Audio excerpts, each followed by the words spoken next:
जय श्री कृष्णा। इतना कमज़ोर मत बनो कि कोई भी आपको तोड़ सके, बल्कि इतना मजबूत बनो कि आपको तोड़ने वाला खुद ही टूट जाए। दर्द आपको मजबूत बनाता है, डर आपको बहादुर बनाता है, अनुभव आपको सिखा देता है।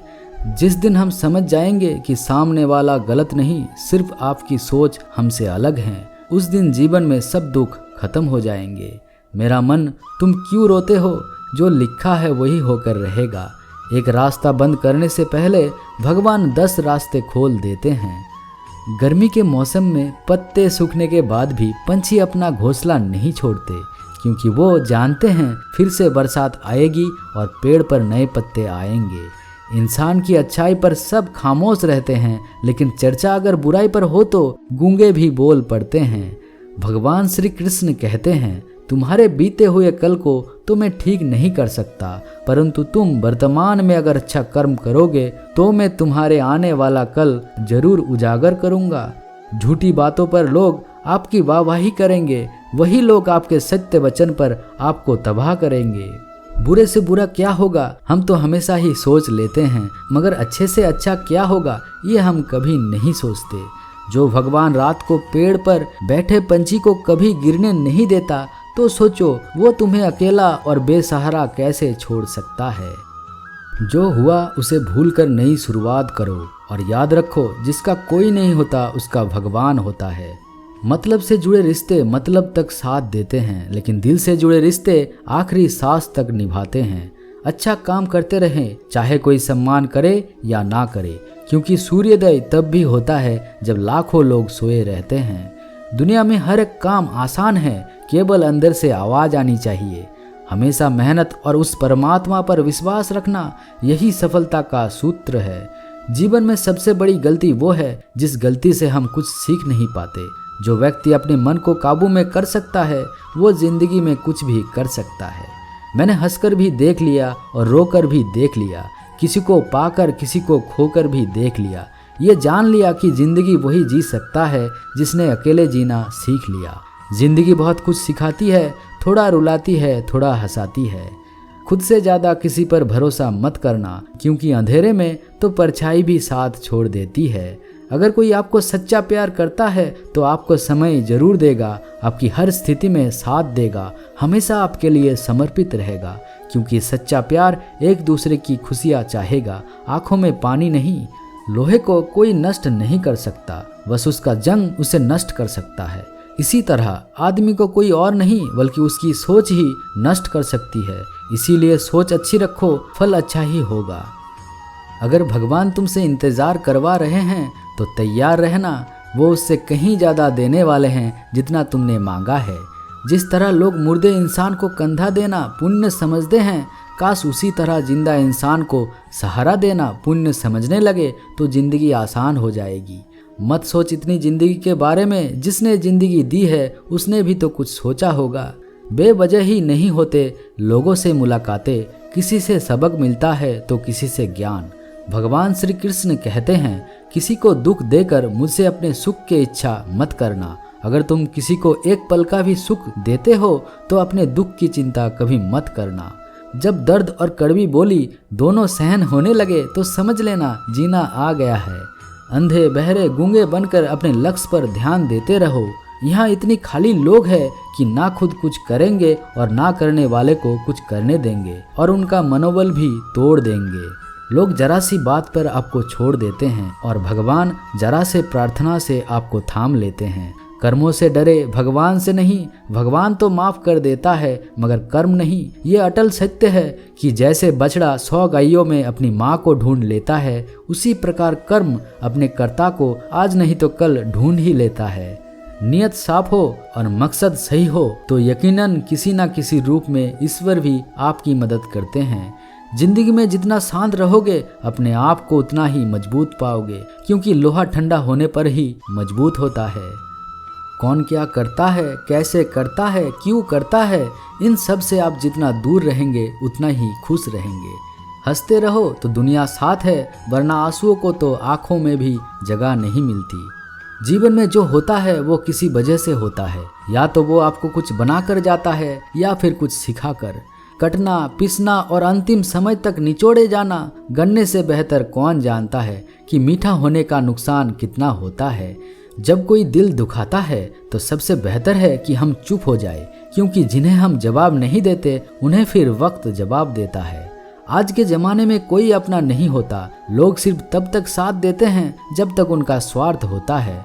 अगर कोई अकेला है तो इसका मतलब ये नहीं है कि उसे कोई पसंद नहीं करता, बल्कि वो अकेला इसलिए है क्योंकि उसने दुनिया की औकात जान ली है। गरीब को कोई ध्यान नहीं देता। मेहनत करोगे तो सब हंसेंगे, लेकिन जब कामयाब हो जाओगे तो सब जलेंगे। जिंदगी वो हिसाब है जिसे पीछे जाकर सही नहीं किया जा सकता। इसीलिए आज में सुधार करे और पुरानी बातों को अनुभव की तरह इस्तेमाल करे। जिस जिंदगी में उत्साह, लक्ष्य और अनुशासन ना हो उसे जिंदगी जीना नहीं, जिंदगी काटना कहते हैं। कभी कभी आप बिना कुछ गलत किए भी बुरे बन जाते हैं, क्योंकि जैसे लोग चाहते हैं आप वैसे नहीं करते। जिस मनुष्य के हृदय में सच्ची मानवता हो उसकी सोच हमेशा यही होगी कि मुझे मिला हुआ दुख किसी को ना मिले और मुझे मिला हुआ सुख सबको मिले। एक समय की बात है जब एक राजा और उसका मंत्री युद्ध तलवार को साफ कर रहे होते हैं। तलवार को साफ करते समय अचानक राजा के पैर पर तलवार गिर जाते हैं और राजा की पैर की उंगलियां कट जाती है। उस राजा को उंगली कटने के कारण बहुत ही तकलीफ हो रहा था, बहुत ही दर्द हो रहा था, लेकिन उसका मंत्री कहता है, शांत रहिए महाराज, जो कुछ भी होता है अच्छे के लिए होता है। राजा को ये बात सुनकर गुस्सा आ गया। वो मंत्री से कहता है कि मेरी उंगली कट गई और तुम कहते हो अच्छे के लिए हुआ। वो मंत्री राजा को समझाने की कोशिश करता है पर वो नहीं मानता और बिना सुने गुस्से के कारण मंत्री को काल कोठरी में बंद करने का आदेश दे देता है। पर मंत्री को इस बात का कोई दुख नहीं था, क्योंकि उसका अभी भी यही कहना था कि जो होता है अच्छे के लिए होता है। वो अपनी खुशी से ही अपने आप को सैनिक के हवाले कर देता है। राजा इस बात को सुनकर चौंक जाता है, सोचता है कि मेरा मंत्री कितना मूर्ख था। उसे लग रहा था कि मैंने उसे अच्छाई के लिए कैद कर दिया। इस घटना के 3 महीने बीत जाते हैं। एक दिन राजा अपने सैनिक को लेकर शिकार करने के लिए जंगल में जाता है। राजा को एक हिरन दिखता है।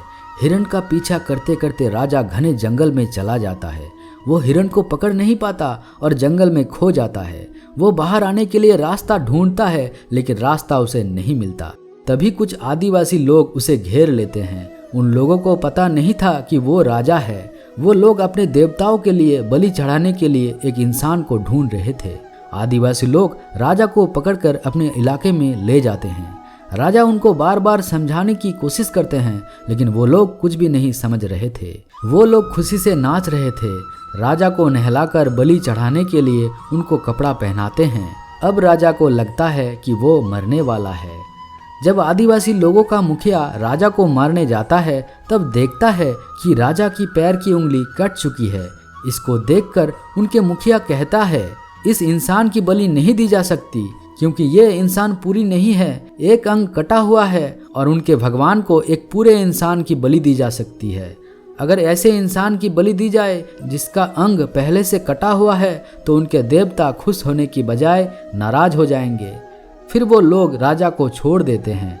राजा खुशी खुशी अपने महल चला जाता है और सोचता है, अगर मेरी उंगली उस दिन ना कटी होती तो आज मेरी मौत निश्चित था। इसका मतलब मंत्री सही कह रहा था, जो कुछ होता है अच्छे के लिए होता है।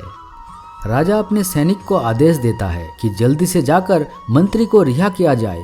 फिर राजा ने मंत्री को अपना पद वापस देता है और पूछते हैं, मंत्री, उस दिन मेरी उंगली कट गई, मेरे लिए अच्छा हुआ, मैं मान गया, लेकिन तुम जेल में थे, इससे तुम्हारा क्या अच्छा हुआ? मंत्री खुशी खुशी राजा से कहता है, महाराज, जब भी आप शिकार के लिए जाते हैं तो आपके साथ मुझे भी जाना पड़ता है, और अगर मैं आपके साथ जाता तो लोग मुझे मार देते। मंत्री की बात सुनकर राजा को समझ में आ गया कि जो भी हमारे जीवन में होता है वो अच्छे के लिए होता है। दोस्तों, अगर हम अपने जीवन में देखें तो हमारे जीवन में भी कुछ मुश्किलें आती है। हम उनका सामना नहीं करते, हम उनको ही दोष देते हैं। ये मुश्किलें हमें आगे बढ़ाने और मजबूत करने के लिए आती है। हमें हर मुश्किलों को सकारात्मक तरीके से देखना चाहिए, क्योंकि हर चीज कुछ ना कुछ सिखाकर ही जाती है। हर व्यक्ति के जीवन में सुख और दुख का आना जाना बना रहता है। दोस्तों आशा करता हूँ कि आपको इस वीडियो से कुछ ना कुछ अच्छी बातें सीखने को मिले हैं। अगर आपको पसंद आई है तो इसे लाइक और अपने दोस्तों के साथ शेयर करें और कमेंट में जय श्री कृष्णा लिखना ना भूलें। और हाँ, परम सत्य के ऐसे ही इंस्पायरिंग वीडियो के लिए चैनल को सब्सक्राइब करें। मिलते हैं एक नए वीडियो के साथ, तब तक के लिए जय श्री कृष्णा।